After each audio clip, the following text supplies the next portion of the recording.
Well, it's kind of an interesting question. Like, do people feel like more of a lack of a sense of direction or purpose like today than like in the past? Definitely.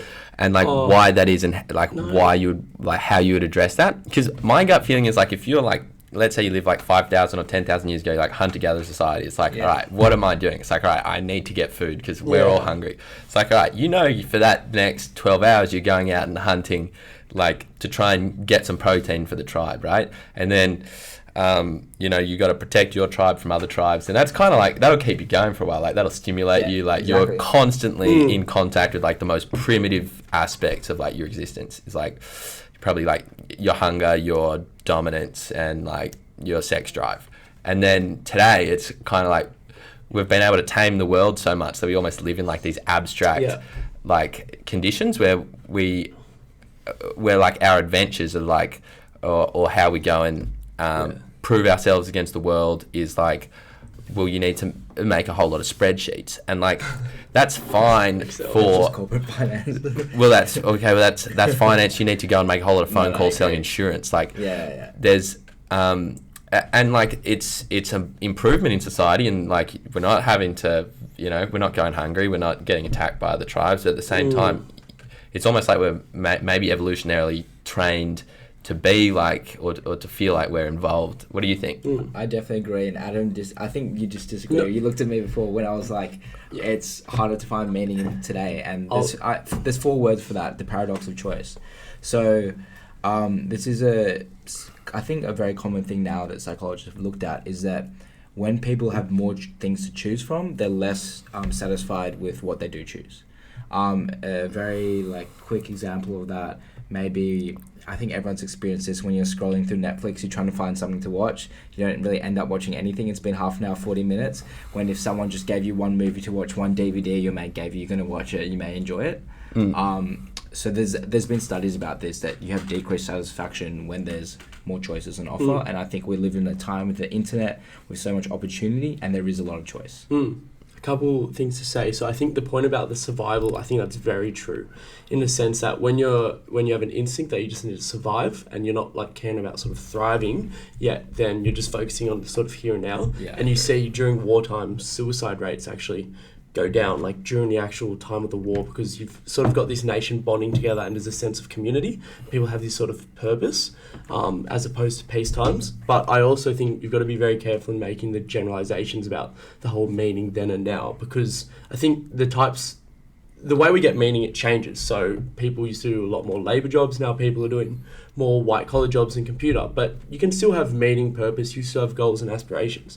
But I think what we will agree on is that there's a lot more distraction now, and you do have a lot more choice.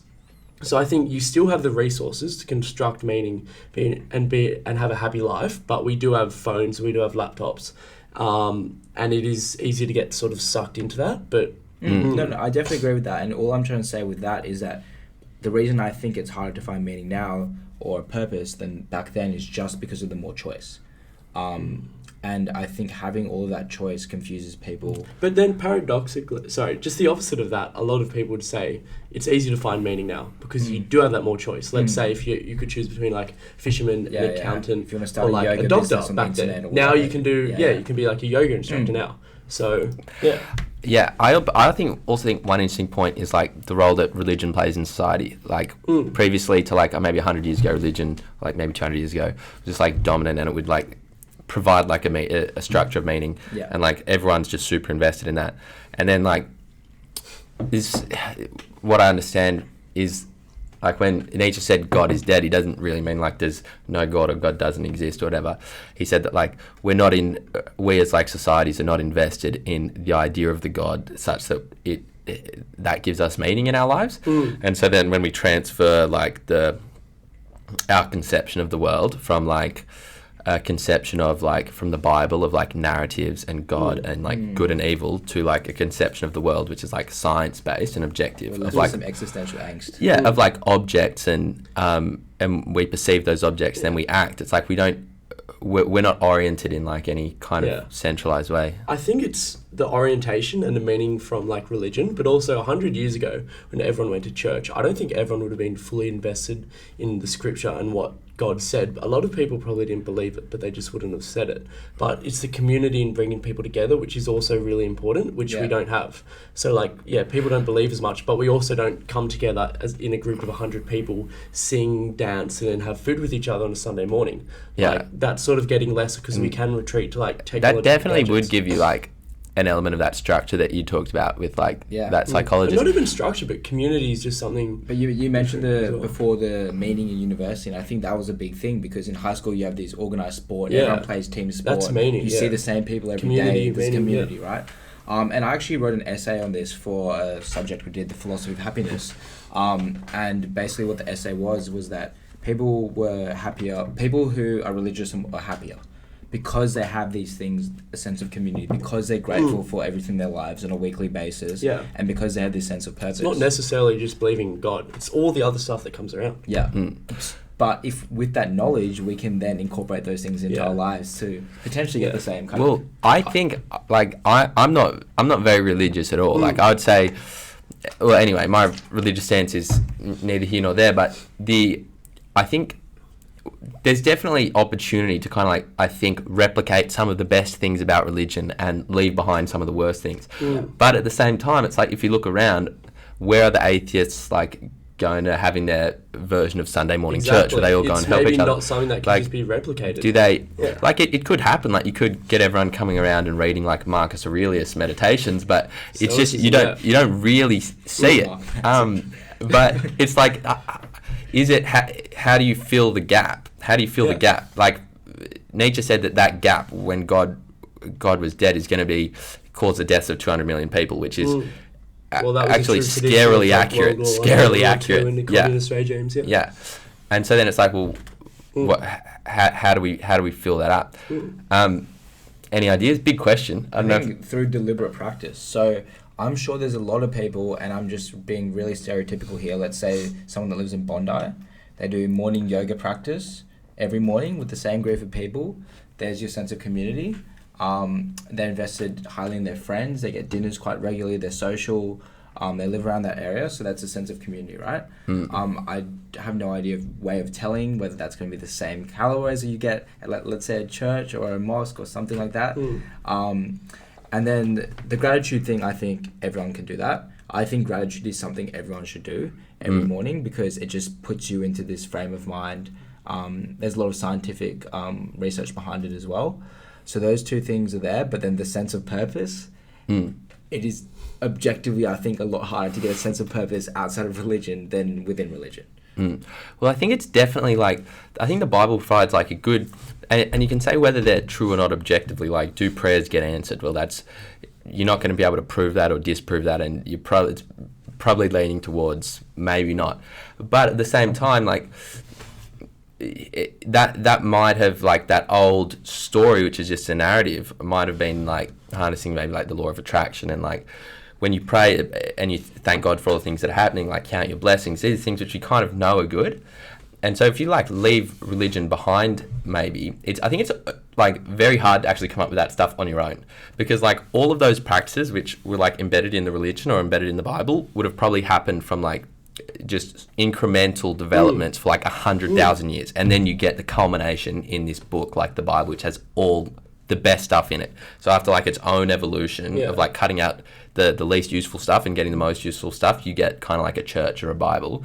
And then if we say, okay, we leave that behind because maybe religions have caused a lot of wars, or religions have discriminated against people, or religions have put people against each other, and we say we want to leave that stuff behind. It's like maybe there is the baby in the bathwater that we need to somehow decipher and at least translate into like what we do today, because it's pretty difficult, I think. Yeah, I don't really think it can be replicated. I think like maybe we can try and reform it. We can say we're not going to take the messages as literal. We can recognize like Jesus or Muhammad, whatever, as like historical divine figures even, and we look at these books as like books of ethics, but then say we don't believe exactly everything about God, and maybe we take away some of the things that discriminate against people, like you said. And an Australian philosopher called A.C. Grayling actually wrote a book called, it was something like The Secular Bible. and it had on one side of the page the Bible, on the other side an interpretation of a secularized version. So all the like sort of God and Jesus taken out, and just like a normal sort of book of ethics. And so you can translate things like the Bible into something that can appease people of all religions, but I don't think the structures of community you can exactly replicate. So like, sure, you can go to like yoga lessons and stuff, but like, I'm not sure if you can replicate people in this big hall singing and dancing and being grateful, because I think people congregate together for that sort of divine purpose. So maybe like I think if we chucked away all the churches right now and like got rid of religion, I don't know if it'd be better, because I don't know, would we come up with something better? Yeah. I don't know. And as you said, like, Christianity developed over like hundreds of years, developed over thousands of years. That's incremental stuff. Like, we couldn't come up with something tomorrow. There's definitely so many beautiful parts of religion. I think a lot of atheists sometimes forget that, or haven't kind of looked into it that deeply. And a lot of like the development of humankind can be tied to religion. Yeah. So I think everyone should, maybe in schools, like when I was in school, I don't know about you guys, but I got taught Christianity all the way growing up. And it'd be cool if instead of doing that, maybe they could focus on these beautiful parts of religion that are kind of common to all religions. And then maybe the next generation can take only the good parts of religion and build those communities. Well, here's a really interesting question that I've been thinking about, and I think it's it would be common to like to Islam and Judaism and Christianity at least, because it's from like Genesis, but like there's that one sentence in Genesis where God's creating Adam and Eve, and they said like these like God created them in His image, right? So there's like that element of divinity in each person, and that also means if they each hold that element of divinity, that each person has like an inherent value, like regardless of the world around them. And so then like you get the US Constitution, it's like every person is born with these like, I think it's like self-endowed rights, which are like inalienable and happiness. Yeah, right. I think like if you don't have that external reference point of like a God, I think it's really hard to like justify the inherent value of like someone else as a person, like with that religion. Like I've thought about this one for a little while. It's like, let's say we don't know each other and we're both like not religious. Like, why do I care that much about you?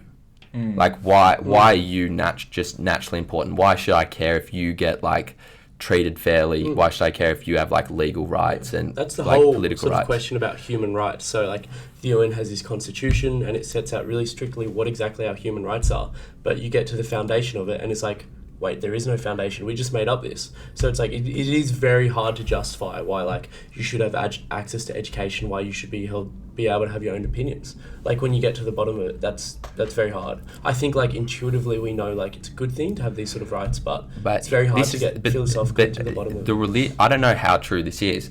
Religious people would say the reason why you have that intuition is because you're raised in like a society which is like at least culturally religious.